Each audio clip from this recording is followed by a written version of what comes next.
I got up to preach. This guy invited me. And as I got up, I just felt the Holy Spirit just doing something, not just in me, but in the room, with the people, with the leaders.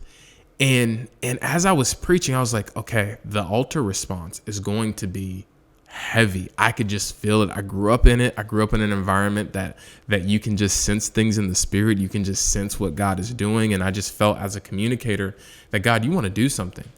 And so I intentionally was cutting time off my sermon, cutting time off my explanation to give more time to the experience. I think any good preacher that discerns the voice of God should do that. Is it about your explanation or is it about their experience? If it's about your explanation, you'll make sure to say what you want to say. But if it's about their experience, you'll allow God to shut your mouth so he can begin to speak to them and say things to them that sounds way better than whatever you prepared to speak on.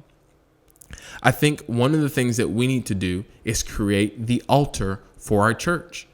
And I was like, okay, I'm going to end this service and we're going to have some time of worship. So we're going to end this moment and we're going to have some time of altar, And I passed the mic to him. He said, give it up for Tyshone Roland. Take your seats. And I was like, what's going on? The band stopped playing. They put on some like Drake in the background. And then they's like, we're giving away some giveaways. And it felt so incomplete. And then even for me, I felt like the best part didn't even get experienced.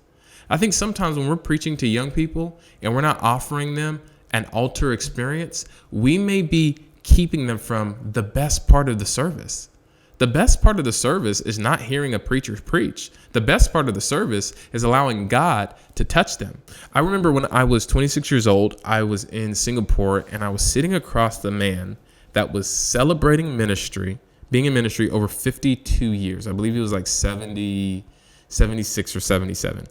And the discussion at the table was, what makes a perfect youth service? That was the discussion. Everyone was talking. Now, here's the thing. I was in my first year of youth ministry. I was saying nothing. If you are in youth ministry and you've been in it like 2 years and under, I would just tell you, don't say nothing. See 2 moons, 2 church calendars, and then you can start speaking. So I'm at the table. I'm not saying anything. Everyone's saying a perfect service is this. A perfect service is that. Young people need XYZ.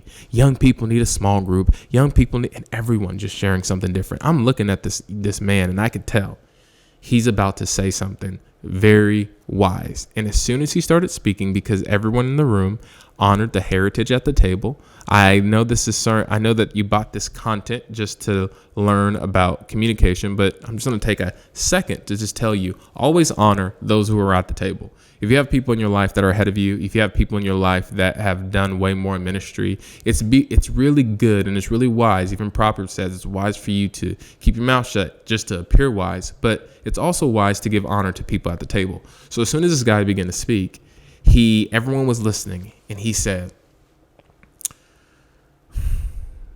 a good band with a great service, a good band with a great sermon is a bad service. And we were like, okay. And he said, a bad band with a decent sermon, with an encounter with God, is a phenomenal sermon. Don't ever abandon the encounter. And then, you know what happens when old guys start speaking like that. For the next 50 hours, they're just going and you just sitting there and you learning. And that's exactly what happened. He looked at me. He said, never abandon the altar. And you're probably wondering, okay, does this even connect with my sermon? It really, really does, because I'm going to show you 4 things that having an altar consistently in your youth ministry will do for your service, your sermon, and your students.